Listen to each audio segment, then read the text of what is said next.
എൻ്റെ ഒരു ഫേവറേറ്റ് പാട്ടൊന്ന് പാടിയാലോ?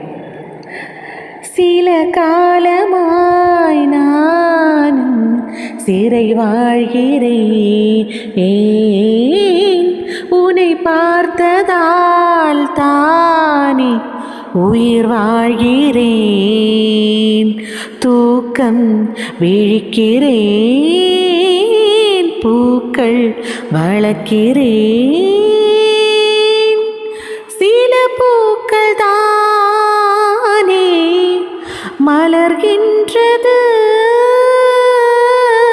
பல பூக்களேனோ உதிர்கின்றது.